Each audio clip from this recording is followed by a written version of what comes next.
নমস্কার, আমি সুনন্দন। আশা করি তোমরা সবাই ভালো আছো।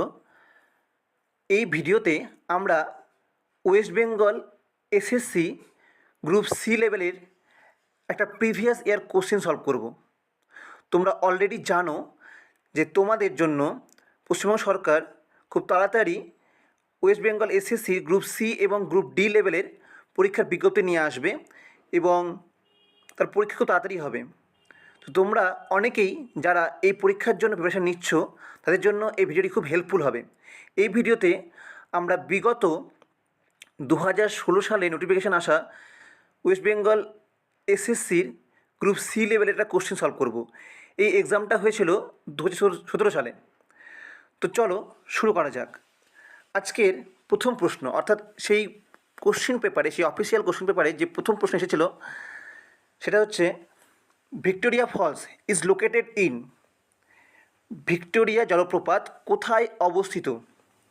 তো রাইট অ্যান্সার হবে অপশান 3। তোমরা আগে নিজেরা চেষ্টা করো এবং যদি রাইট অ্যান্সার হয় তবে অবশ্যই মার্ক করো, +1 লেখো, এবং নেগেটিভ হলে মানে যদি ভুল হয় তাহলে নেগেটিভ মার্কসও লেখো। লিখে নিজেকে জাজ করো যে তোমাদের পরিস্থিতি বা প্রিপারেশন কীরকম পর্যায়ে আছে। তারপরে সেই ভিডিওগুলো মানে অ্যান্সারগুলো দেখো। আমি এখানে অ্যান্সারগুলো বলে দেবো তোমাদেরকে, তো অবশ্যই তোমাদের জন্য হেল্পফুল হবে। তো এই ভিডিওটি যদি পছন্দ হয়ে থাকে তো অবশ্যই লাইক করো, এবং এরকম ভিডিও মানে এই কোশ্চেনে আমরা যেরকম কোশ্চেন পাবো, প্রশ্নের ধরন পাবো, সেই রকম আরও কিছু প্রশ্ন আমি এই চ্যানেলে নিয়ে আসবো। তো তোমরা যদি সেই প্রিপারেশান বজায় রাখতে চাও, আরও ভালো করতে চাও, তবে অবশ্যই এই চ্যানেলটিকে সাবস্ক্রাইব করো। তো ভিক্টোরিয়া ফলস অবস্থিত কোথায় ছিল, কোথায় আছে? এটা আছে আফ্রিকাতে। আফ্রিকার দক্ষিণ দিকে Zimbabwe,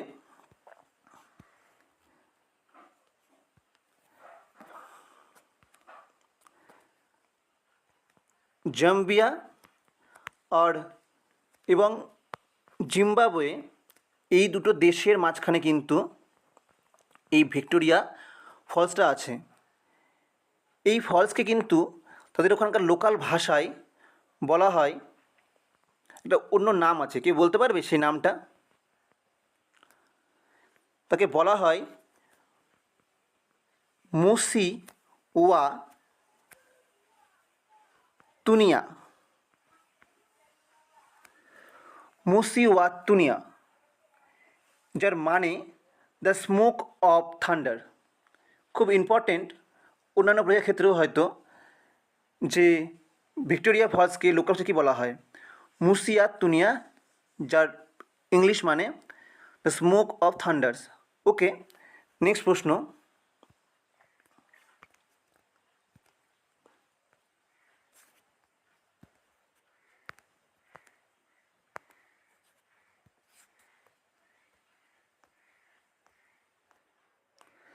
The gas present in the highest proportion in the air is, নিচের কোন গ্যাসটি সবথেকে বেশি মাত্রায় থাকে আমাদের বাতাসে? তো রাইট অ্যান্সার হবে, আমরা জানি, নাইট্রোজেন। নাইট্রোজেন কিন্তু থাকে আমাদের 78%, যদিও 77.71%। তো বিভিন্ন বইয়ে হয়তো একটু হয়তো হেরফের থাকতে পারে পার্সেন্টেজে। যাই হোক, মোটামুটি 78% কিন্তু নাইট্রোজেন থাকে, এবং 20.6% থাকে অক্সিজেন। ওকে, নেক্সট প্রশ্ন।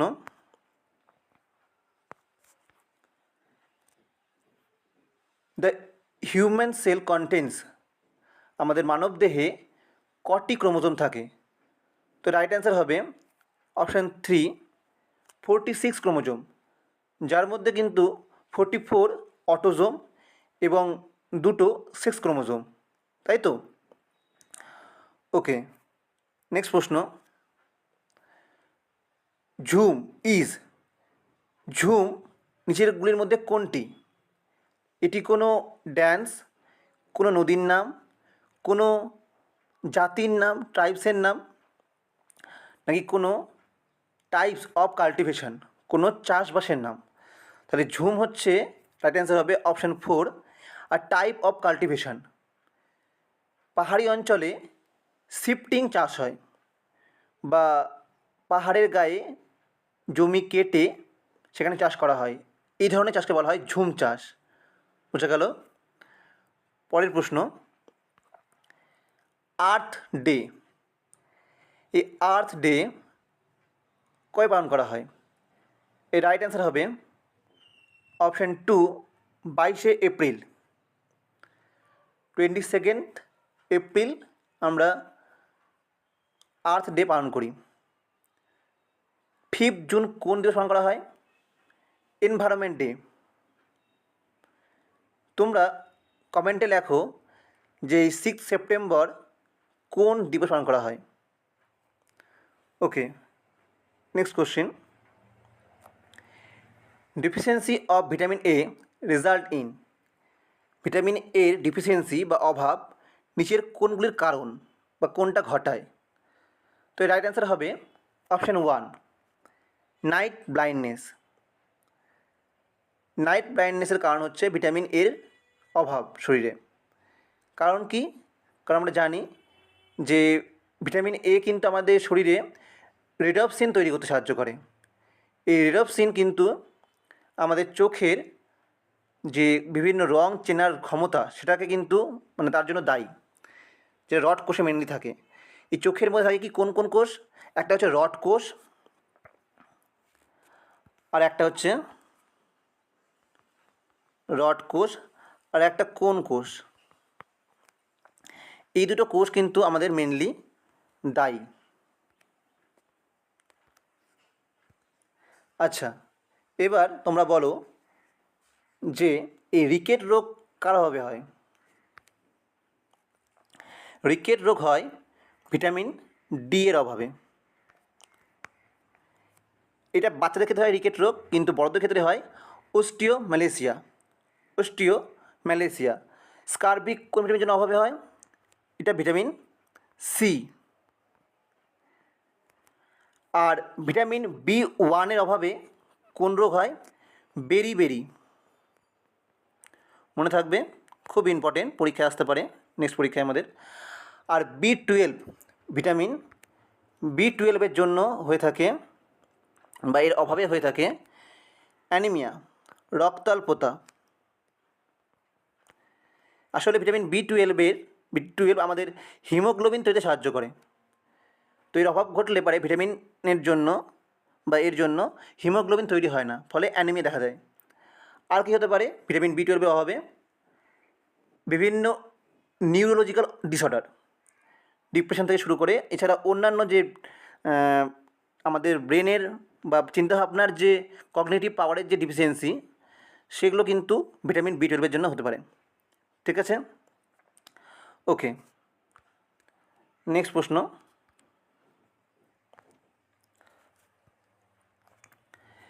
The function of haemoglobin. হিমোগ্লোবিনের কাজ কী? রাইট অ্যান্সার হবে অপশান 1, টু ট্রান্সপোর্ট অক্সিজেন। তাই তো? Right answer option 1। এবার আমরা বাকি অপশনগুলো দেখে নিই। টু ডিস্ট্রাক্ট ব্যাকটেরিয়া কার কাজ? এটা কাজ হচ্ছে আমাদের WBC, white blood corpuscles. To prevent anaemia, এটা কার কাজ? এটা হচ্ছে RBC, মানে লোহিত রক্তকণিকা। এর যদি অভাব হয় তাহলেই তাকে বলি আমরা অ্যানিমিয়া। আর টু ইউটিলাইজ এনার্জি, মানে আমাদের শরীরে এনার্জিকে তৈরি করে, মেনলি আমাদের শক্তিঘর বা কোষের শক্তি কাকে বলা হয়? মাইটোকন্ড্রিয়া। মনে থাকবে? যাই হোক, মাইটোকন্ড্রিয়া। নেক্সট প্রশ্ন, JPEG। এটা আমরা অনেক সময় দেখেছি, আমরা ভিডিও মানে কোনো হয়তো ফর্ম ফিল আপ করার সময় ফর্মে বলা হয় যে কোনো কিছু ডকুমেন্ট জেপিজি বা জেপিজি বা পিএনজি বা PDF ফাইলে আপলোড করতে। তো এই জেপিইজির ফুল ফর্ম কী? তো জেপিইজি দেখবে তোমরা বিভিন্ন ছবিকে বলা হয়, কোনো ফটোকে এই জেপিইজি ফর্মে আপলোড করা হয়। তাহলে আমরা বুঝতে পারছি যে এই প্রথম অপশান A 1 আর 4 তো হবেই না। অপশানগুলো দেখো, জয় প্রকাশ এনার্জি গ্রুপ বা এরকম তো কিছু হবে না। তাহলে কী হতে পারে? 2 আর 3 মধ্যে একটা হবে, জয়েন্ট ফটোগ্রাফিক, এই ফটোগ্রাফিক এক্সটেনশন গ্রুপ নাকি জয়েন্ট ফটোগ্রাফিক এক্সপার্ট গ্রুপ। তো রাইট অ্যান্সার হবে option 3, joint photographic expert group. এই রকম যদি তোমরা এই কম্পিউটারের বিভিন্ন টার্ম বা শর্ট ফর্ম থেকে ফুল ফর্ম জানার জন্য যদি ভিডিও চাও তো অবশ্যই কমেন্টে জানাও, আমি একটা ভিডিও আনার চেষ্টা করব। ওকে, নেক্সট প্রশ্ন, অ্যালফ্রেড নোবেল কী আবিষ্কার করেছিল? আমরা জানি যে অ্যালফ্রেড নোবেল কিন্তু কিসের জন্য বিখ্যাত? নোবেল প্রাইজের জন্য। তো তিনি কোন জিনিসটা আবিষ্কার করেছিল? রাইট অ্যান্সার হবে অপশান 3, ডায়নামাইট। তোমরা এই ইনভেনশন রিলেটেড যদি ভিডিও চাও তো অবশ্যই কমেন্টে জানাও। Okay, next question, Mount Everest is located in, কোথায় অবস্থিত? এটা অবস্থিত হচ্ছে অপশান 3, নেপাল। নেপালে একে কী বলা হয়? মাউন্ট এভারেস্টের ওখানকার লোকাল নাম কি? তো লোকাল নাম হচ্ছে সাগর মাতা। খুব ইম্পর্টেন্ট, মাউন্ট এভারেস্টকে বলা হয় সাগর মাতা। মাউন্ট এভারেস্টের একটা আগে নাম ছিল, সেই নামটাকে বলতে পারবে? আমি একটা জাস্ট ক্লু দিচ্ছি, তাকে কে দিয়ে প্রকাশ করা হতো? কে এর পরে একটা নাম্বার ছিল, কি জেনে থাকো তাই অবশ্যই কমেন্টে জানাও, আমি পরের ভিডিওতে বলে দেবো তোমাদেরকে। Next question, Ramsar site is connected with, রামসার সাইটের সঙ্গে কোনটি যুক্ত, মানে কাকে বলা হয় রামসার সাইট? তো রাইট অ্যান্সার হবে অপশান 1, ওয়েটল্যান্ড। কোনো জলাভূমিকে কিন্তু আমরা রামসার সাইট বলে থাকি। ঠিক আছে, মনে থাকবে। আমাদের দেশে কটি টোটাল রামসার সাইট আছে এবং রামসার সাইট নিয়ে একটা ভিডিও বানানো যেতে পারে, তোমরা যদি চাও তো অবশ্যই কমেন্টে জানাও, আমি খুব তাড়াতাড়ি এই বিষয়ে একটা ভিডিও আনার চেষ্টা করব। ওকে,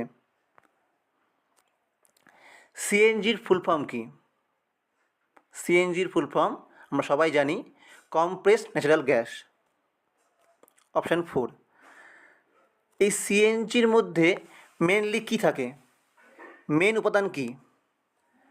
সিএনজির মেন উপাদান হচ্ছে মিথেন। এর মধ্যে কিন্তু মিথেন থাকে। মিথেনের সংকেত কি? CH4। আচ্ছা, আমরা আরেকটা গ্যাস জানি যাকে বলে এলপিজি, লিকুইফাইড পেট্রোলিয়াম গ্যাস। এর মেন উপাদান কি? এর মেন উপাদান প্রোপেন আর বিউটেন, মনে থাকবে। যাই হোক, ওকে, নেক্সট কোশ্চেন,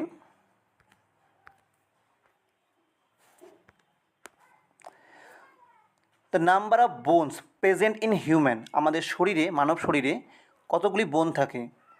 একটা পূর্ণবয়স্ক মানব শরীরে 206টি কিন্তু বোন থাকে। ঠিক আছে, okay, next question, Ellora caves is located in which state, কোন রাজ্যে ইলোরা কেভ অবস্থিত? আমরা সবাই জানি রাইট অ্যান্সার হবে অপশান 3, মহারাষ্ট্র।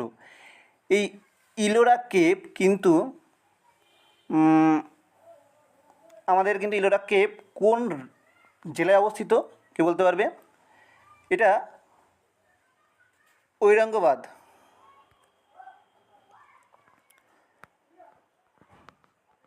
ঔরঙ্গাবাদে অবস্থিত কিন্তু এই ইলোরা কেভ। এখানে টোটাল কটা কেভ আছে? তাহলে আমরা যদি বলি যে এখানে টোটাল 34, টোটাল 34টা গুহা আছে বা কেভ আছে, যার মধ্যে সবথেকে ইম্পর্টেন্ট হচ্ছে কেভ নাম্বার 16, যাকে আমরা বলি কৈলাস টেম্পল, যেটা টোটালি পুরোপুরি মহাদেব মানে শিবের জন্য কিন্তু ডেডিকেটেড। তাহলে কৈলাস টেম্পল, ঠিক আছে। কত নাম্বার কেভ? 16, মনে থাকবে। ওকে, চলো নেক্সট কোশ্চেন,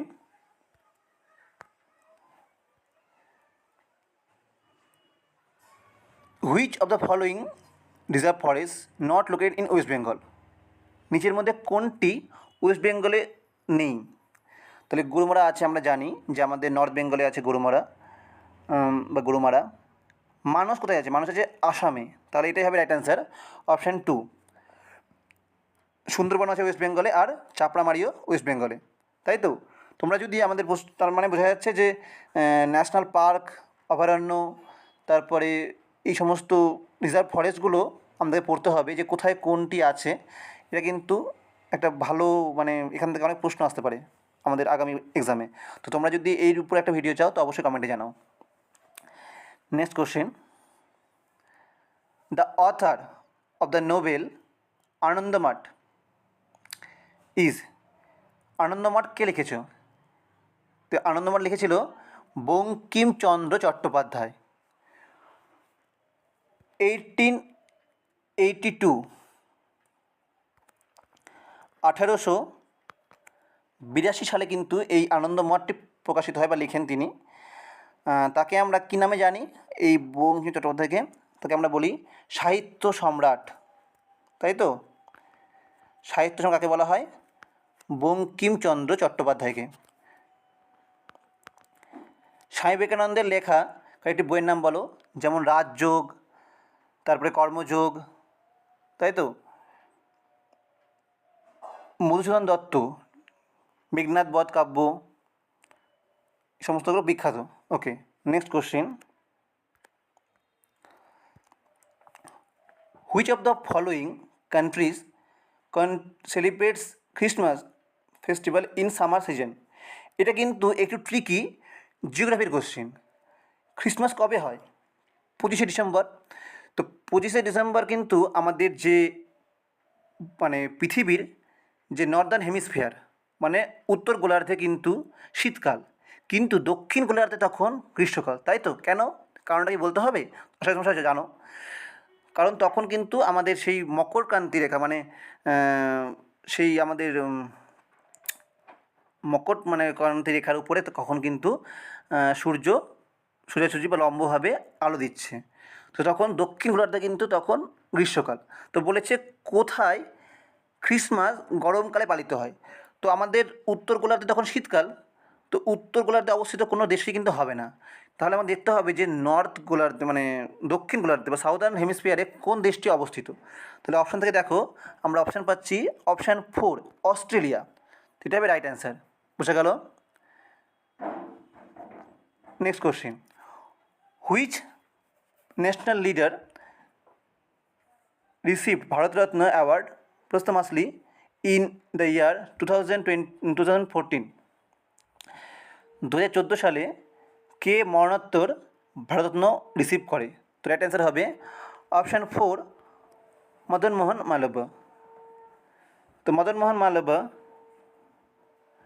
তিনি কিন্তু 1916 সালে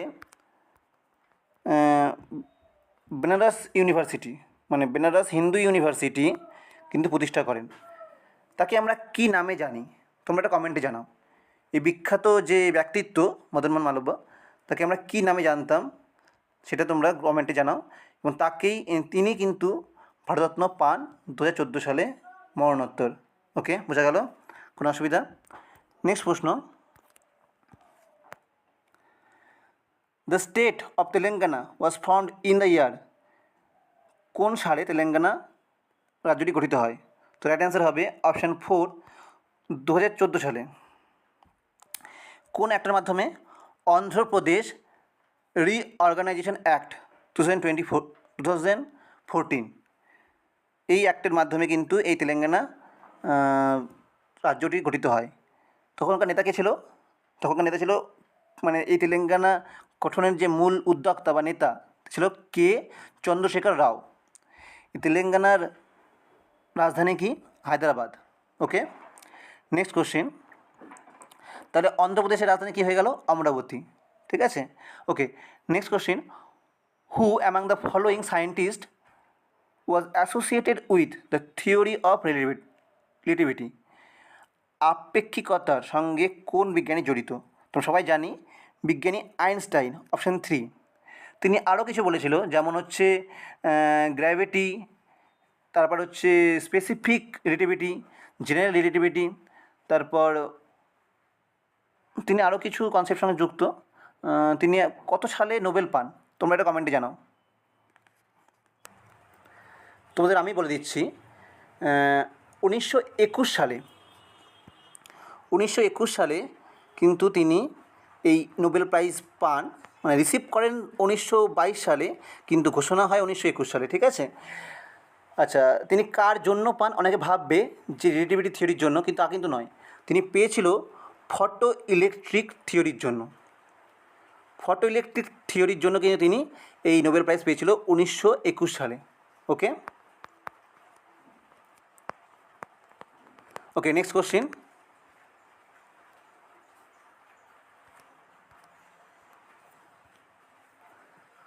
On 26 November 2014, 18th SAARC summit was held. কোথায় হয়েছিল এই সার্ক সামিট? এটা হয়েছিল কাঠমান্ডুতে। অপশান 2। বর্তমানে আমরা বলতে পারবে যে বর্তমানে সার্কসের যে সেক্রেটারি জেনারেল তিনি কে? উত্তর হবে এমডি গোলাম সরওয়ার। এমডি গোলাম সরওয়ার। তিনি কোন দেশের লোক? তিনি বাংলাদেশের লোক। ঠিক আছে, মনে থাকবে। আচ্ছা, আমরা সবাই জানি বাংলাদেশের কী অবস্থা। যাই হোক, তো নেক্সট কোশ্চিন।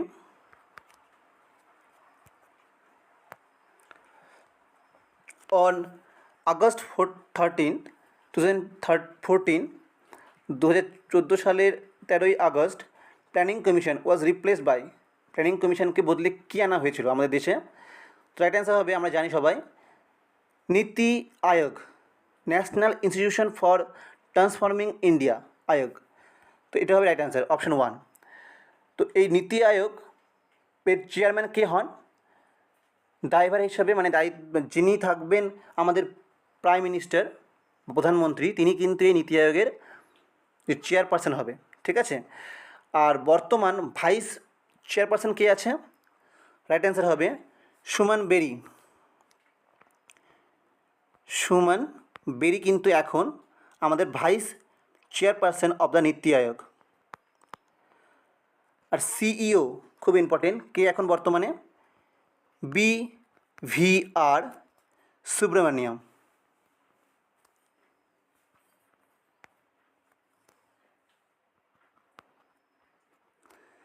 BVR সুব্রমণিয়াম বর্তমান CEO of Niti Aayog. Okay, next question.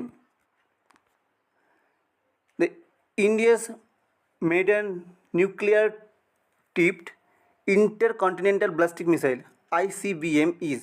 আমাদের ভারতের আন্তর মহাদেশীয় ব্যালিস্টিক মিসাইল কোনটি? তার অ্যান্সার হবে অপশান 3, অগ্নি 5। তাহলে কোনটি শর্ট রেঞ্জের মিসাইল এবং কোনটি গ্রাউন্ড থেকে লঞ্চ করা হয়, কোনটি এয়ার টু এয়ার মিসাইল, কোনটি ground to ground missile, ground to air missile, এগুলো কিন্তু আমাকে জানতে হবে।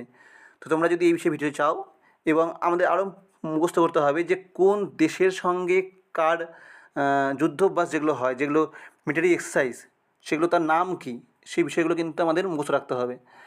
ওকে, নেক্সট প্রশ্ন। Which will be countries 13th major port? এই কোশ্চেনটা কিন্তু তখনকার সময় মানে অ্যাটেম্প করা খুব কঠিন ছিল। তো যাই হোক, তো এই রাইট অ্যান্সার হবে অপশান 3, ভাদাভান পোর্ট। বা এটা কোথায় অবস্থিত? এটা হচ্ছে মহারাষ্ট্রে অবস্থিত। Option 3। Next question. Roger Federer associated with which sports? Roger ফেডেরারের নাম আমরা শুনেছি, খুব বিখ্যাত খেলোয়াড়। তিনি কোন খেলার সঙ্গে যুক্ত? খুব ইজি কোশ্চিন, অনেকেই পারবে।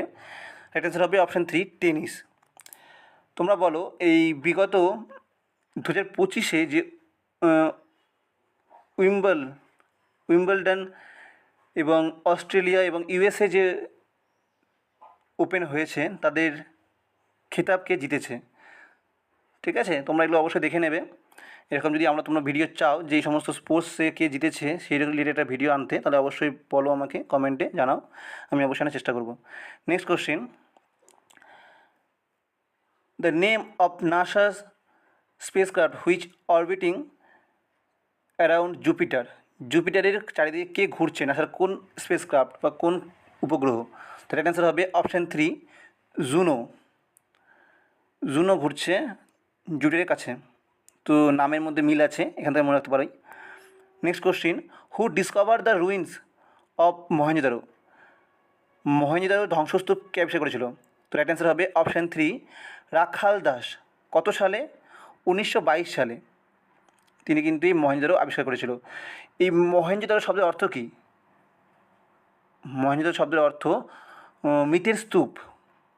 ঠিক আছে, মৃতের স্তূপ। Next question, which Indian state is most recently formed? সব থেকে মানে রিসেন্টলি ফর্ম হয়েছে কোন রাজ্য আমরা জানি? এই অপশানগুলোর মধ্যে হবে কি? Right answer option 4 Telangana. এগুলো কিন্তু আমরা সবই 2017 বা 16 আসা যে অফিসিয়াল পেপার, আসলে 16 হয়েছিল পাবলিশ নোটিফিকেশান, কিন্তু পরীক্ষা হয়েছিল 17। যাই হোক, তো সেই কোশ্চেনটা সলভ করছি। তোমরা যদি এর আরও ভিডিও চাও তো অবশ্যই কমেন্টে জানাও এবং চ্যানেলটি অবশ্যই সাবস্ক্রাইব করো এবং ভালো লাগে থাকলে ভিডিওটিকে লাইক করো। ধন্যবাদ। নেক্সট প্রশ্ন, the national bird of India কোনটি হবে? আমরা জানি অপশান 3 পিকক, খুবই ইজি। আচ্ছা, নেক্সট কোশ্চিন, আচ্ছা ন্যাশনাল বার্ড বা এই পিকক বা অন্যান্য যে জাতি সেগুলো কোন ওয়াইল্ড লাইফ প্রোটেকশন অ্যাক্টের মাধ্যমে সংরক্ষিত করা হয়েছে? কত সালের? সেটা অ্যান্সার হবে 1972, 1972। নেক্সট কোশ্চিন, মৈত্রী এক্সপ্রেস 2 কোথায় রান করে? কার মধ্যে রান করে? তো আমরা সবাই জানি যে ভারত এবং বাংলাদেশের মধ্যে, কিন্তু ঠিক এক্স্যাক্ট কোন জায়গা সেটা আমরা কিন্তু জানি না, অনেকে ভুলে যেতে পারে। তো সেটা অ্যান্সার হবে অপশান 2 কলকাতা এবং খুলনা। ঠিক আছে, নেক্সট কোশ্চিন, আমরা চলে আসলাম জেনারেল ইংলিশে। তোমাদের ইংলিশ থেকে থাকে 15 নম্বর। তো চলো দেখে নিই এই 15টা কোশ্চিন কী বলেছে। I regard to inform you that the above would be the beginning of the letter convent. আচ্ছা, এখানে বলেছে যে এই সেন্টেন্সটা I regard to inform you that, এই কথাটা কীরকম মানে মনের ভাব বা মুড প্রকাশ করছে সেটা বলতে হবে। তো তোমরা যদি মানে জানো এই ফ্রেজটা যে রিগার্ড টু ইনফর্ম, তাহলে কিন্তু অবশ্যই বলতে পারবে। এই রিগার্ড টু ইনফর্ম মানে আমি রিগার্ড মানে একটা নিজের মধ্যে দুঃখ প্রকাশ করছি বা নিজে একটা কষ্ট প্রকাশ করছি। তাহলে যখন আমরা বলি I regard to inform you that, তার মানে আমরা কী দিচ্ছি? কোনো স্যাড নিউজ, কোনো দুঃখ প্রকাশ করছি, কোনো মানে দুঃখের খবর দিচ্ছি, নাকি ডেনিয়াল? ডেনিয়াল মানে আমরা দেখেছি ডিনাই, আমরা হয়তো অনেকেই মোবাইলে দেখেছি যে কোনো পাসওয়ার্ড বা কোনো হয়তো যদি ব্লুটুথ কানেক্ট হয় তখন লেখে যে একসেপ্ট অর ডিনাই। তো সেই ডিনাই থেকে এসছে ডিনায়াল। তো ডেনিয়াল মানে কি? অবরোধ করা, মানে মানা করা, বাতিল করা। তো এটাও হবে না, এটা হবে না। তাহলে অপশান 3 কী আছে? An acceptance. অ্যাকসেপ্টেন্স মানে কি? অ্যাকসেপ্ট করে নেওয়া, মানে ওকে গ্রহণ করা বা ওকে গ্রাহ্য করা। আর অপশান 4 অ্যান এমার্জেন্সি, কোনো সংকটকালীন অবস্থা। তো আমি I regard to inform you that বলে আমরা কী ধরনের কথা বলবো? তো রাইট অ্যান্সার হবে অপশান 1 স্যাড নিউজ। বোঝা গেল?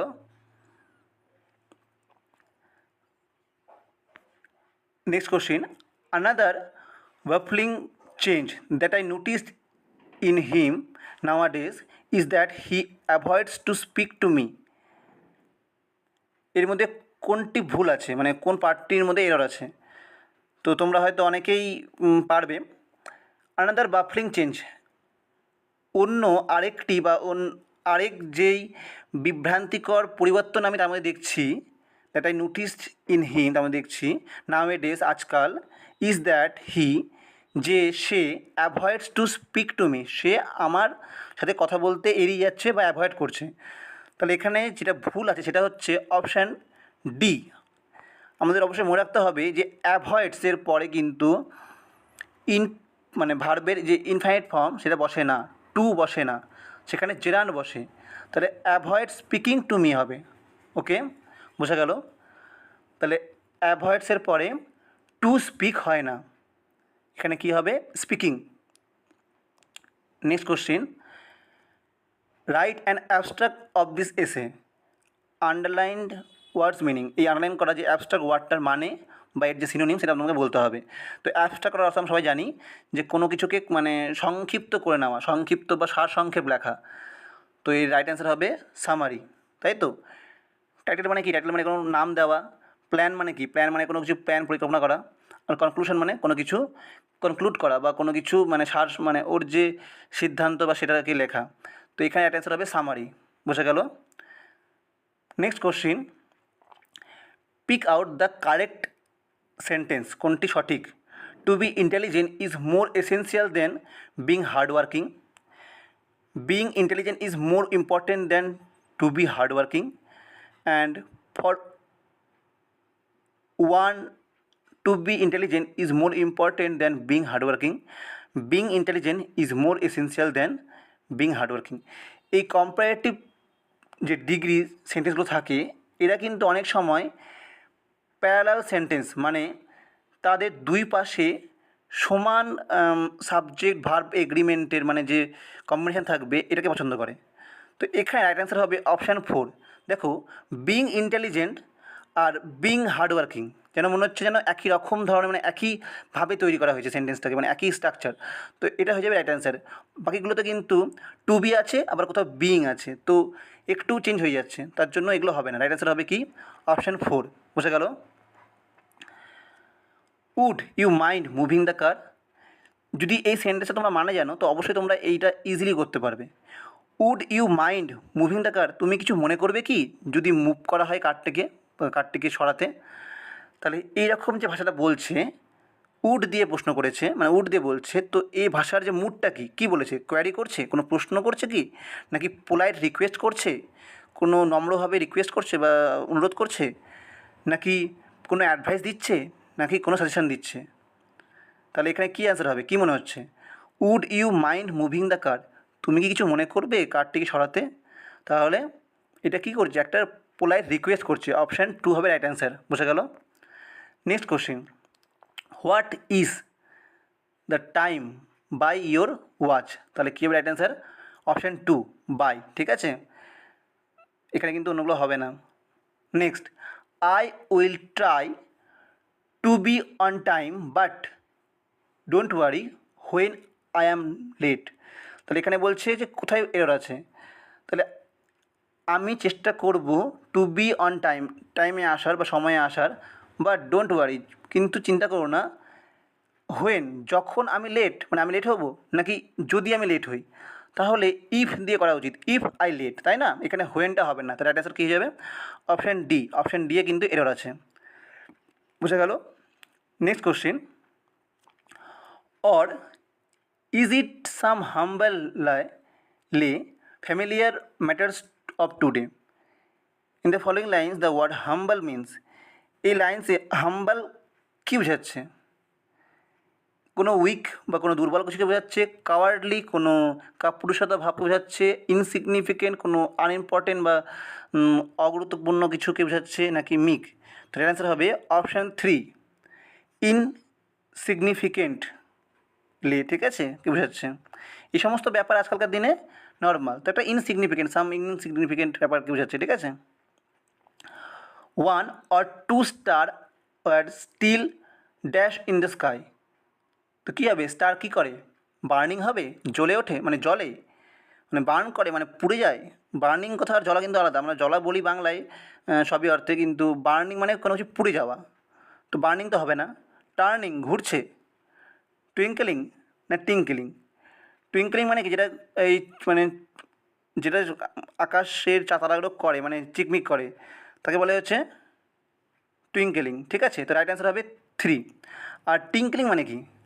টিঙ্কলিং, অপশান 4। টিঙ্কলিং মানে হচ্ছে কোনো কিছু ছোটো ছোটো শব্দ, যেমন এই দরজার পাশে অনেক সময় অনেক ওই ফুল ঝাড়ু টাইপ, মানে কী বলবো ওটাকে, শব্দ হয় না, যে গেট খুললে পরে একটা খুব সুন্দর শব্দ হয়, কিছু কিছু ছোটো ছোটো মেটালিক বা মেটাল দিয়ে তৈরি কিছু জিনিস লাগিয়ে রাখে, টাচ করলে শব্দ হয় খুব সুন্দর, ছোটো ছোটো মিউজিক হয়, তো সেটাকে বলা হচ্ছে টিঙ্কলিং। ঠিক আছে, TINKLING। বোঝা গেল? তো অ্যান্সার কী হবে? টুইঙ্কলিং। ঠিক আছে, the 1 or 2 stars were twinkling in the sky. Next question, the boys are wanted to play football were disappointed when it rained. The above sentence is, এই সেন্টেন্সটা কী ধরনের সেন্টেন্স, কোন টাইপের সেন্টেন্স? এখানে দেখো একটা সাবজেক্ট আছে, আবার অনেকগুলো ফ্রেজ আছে, তো আবার আরেকটা সাবজেক্টও আছে, ইট রেইন। তো তাহলে এখানে এটা কী ধরনের সেন্টেন্স হয়ে যাবে? এটা সেন্টেন্স হবে কমপ্লেক্স সেন্টেন্স। রাইট অ্যান্সার হবে কমপ্লেক্স সেন্টেন্স। এখানে অনেকগুলো ফ্রেজ আছে, তাই না?